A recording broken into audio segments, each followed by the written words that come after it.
മറുവാക്കെന്ന ചെറിയൊരു ഫ്ലാഷ് ബാക്കിലേക്ക് പോവുകയാണ്. ജൂൺ 2 നെയ്യാറ്റിൻകര ഉപതെരഞ്ഞെടുപ്പ് നടക്കുന്ന ദിവസം നട്ടുച്ച.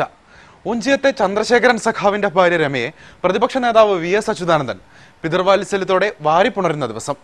TP വധം നടന്ന് കഷ്ടിച്ച് 1 മാസം പിന്നിട്ട ഈ ദിവസത്തിൽ ഒഞ്ചിയത്തെ വീട്ടിൽ VS എത്തിയത് ലൈവായിരുന്നു.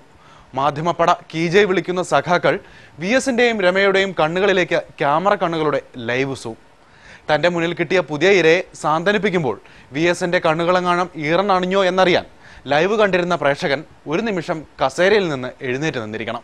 ഏതായാലും മറ്റൊരു ഇരയുടെ പേരിൽ VS വീണ്ടും CPMനെ തോൽപ്പിച്ച ദിവസമായിരുന്നു ജൂൺ 2. ജൂലൈ 8 ഞായറാഴ്ച VS അച്യുതാനന്ദൻ അനീഷ് രാജന്റെ വീട് സന്ദർശിച്ച ദിവസം. മാർച്ച് 18 കോൺഗ്രസ് ഗുണ്ടകൾ കൊലപ്പെടുത്തിയ SFI നേതാവിന്റെ വീട്ടിൽ 4 മാസം കഴിഞ്ഞ് VS എത്തുമ്പോൾ മാധ്യമങ്ങളുടെ ലൈവ് ക്യാമറകളില്ല. അതിനാൽ പ്രേക്ഷകർക്ക് VSന്റെ വികാരപ്രകടനങ്ങൾ തത്സമയം കണ്ട് കോരിധരിക്കുവാൻ കഴിഞ്ഞില്ല. കഷ്ടിച്ച് 1 മിനിറ്റ് നീണ്ട ഒരു വാർത്താ ക്ലിപ്പിംഗിൽ നിന്ന് എന്ത് കണ്ടെത്തുവാൻ?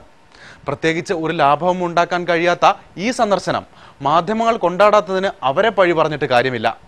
ആറിയ കഞ്ഞി പഴങ്കഞ്ഞി എന്ന അറിവ് മറ്റാരേക്കാളും നന്നായി അറിയാവുന്നത് VSന് തന്നെ ആകാമല്ലോ. ബാക്കി ഭാഗം പ്രേക്ഷകർ ചിന്തിക്കുക.